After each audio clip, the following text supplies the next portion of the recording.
नमस्कार. आज आपण एका अशा व्हायरल कहाणीबद्दल बोलणार आहोत जिने आपल्या धक्कादायक दाव्यांमुळे इंटरनेटवर अक्षरशः धुमाकूळ घातलाय. तर याच वाक्याने या कहाणीची सुरुवात होते. हे वाक्यच इतकं नाट्यमय आहे की ते ऐकणाऱ्याला लगेचच आपल्या जाळेत ओढून घेतं. चला तर मग या रहस्यमय कहाणीच्या मुळाशी जाऊया. आता गंमत बघा, या कहाणीची सुरुवात थेट अपघाताने होत नाही. उलट ती होते एका मोठ्या षडयंत्राचा पर्दाफाश करण्याच्या दाव्याने.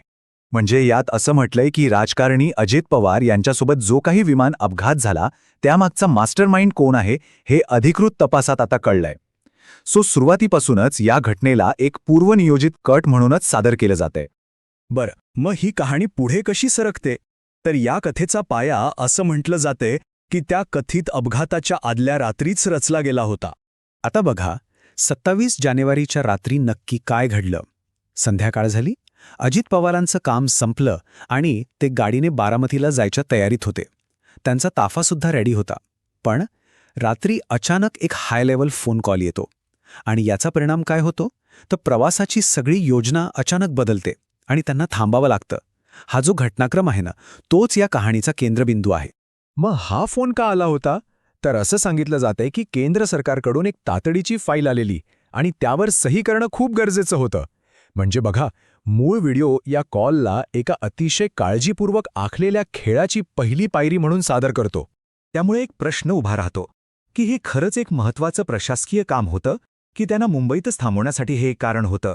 हाच प्रश्न वापरून एका साध्या वाटणाऱ्या घटनेभोवती संशयाचं जाळं विणलं जातं.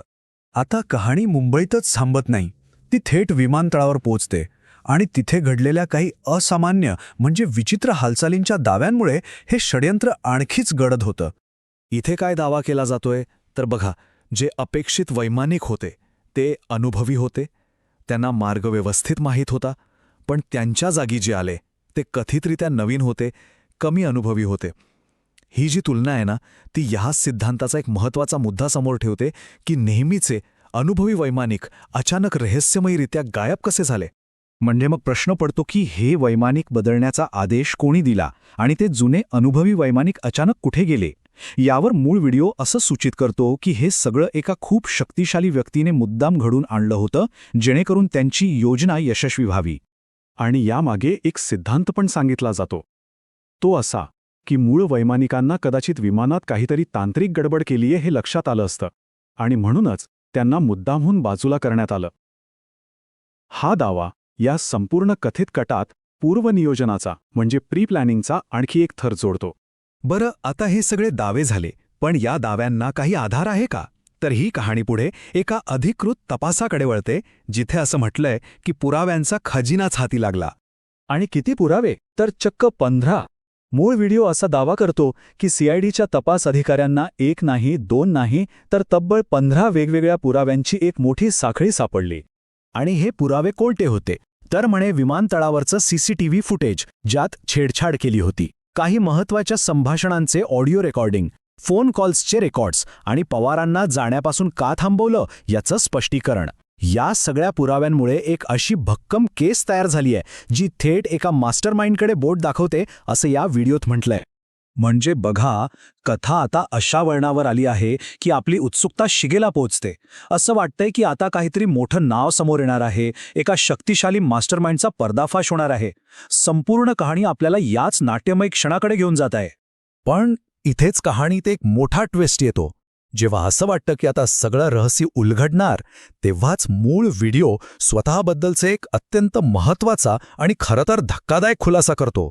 तो व्हिडिओ स्वतःच शेवटी सांगतो की हा व्हिडिओ आणि त्यातील माहिती केवळ एक शक्यता मांडत होती. हा केवळ सोशल मीडियावर सुरू असलेल्या दावांवर आणि व्हायरल व्हिडिओवर आधारित एक रिपोर्ट होता. आम्ही याला अधिकृत पुष्टी देत नाही. हे त्या व्हिडिओच्या शेवटी दिलेलं स्पष्टीकरण आहे. याला डिस्क्लेमर म्हणतात.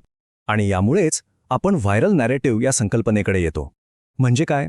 तर ही एक अशी कहाणी किंवा दावा असतो जो सोशल मीडियावर खूप वेगाने पसरतो. का पसरतो? कारण तो भावनिक असतो, सनसनाटी असतो. त्यात सत्यता किती आहे याला फारसं महत्त्व दिलं जात नाही. हा संपूर्ण प्रकार म्हणजे एक व्हायरल कथन कसं रचलं जातं याचा एक उत्तम नमुनाच आहे.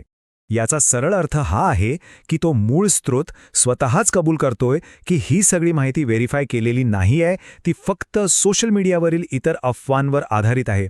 आणि ही एक गोष्ट आधी सांगितलेल्या प्रत्येक गोष्टीला एका पूर्णपणे वेगळ्याच चौकटीत बसवते. ही बातमी नाही, तर ऑनलाईन पसरलेल्या अफवांची एक पुनरावृत्ती आहे. आणि मग हे सगळं आपल्याला एका शेवटच्या प्रश्नावर आणून ठेवतं की कोणताही ठोस पुरावा नसतानाही एखादी गोष्ट इतकी व्हायरल का होते. हा प्रश्न आपल्याला आजच्या डिजिटल युगातील माहितीच्या या महाजालावर आणि गोष्ट सांगण्याच्या ताकदीवर नक्कीच विचार करायला लावतो.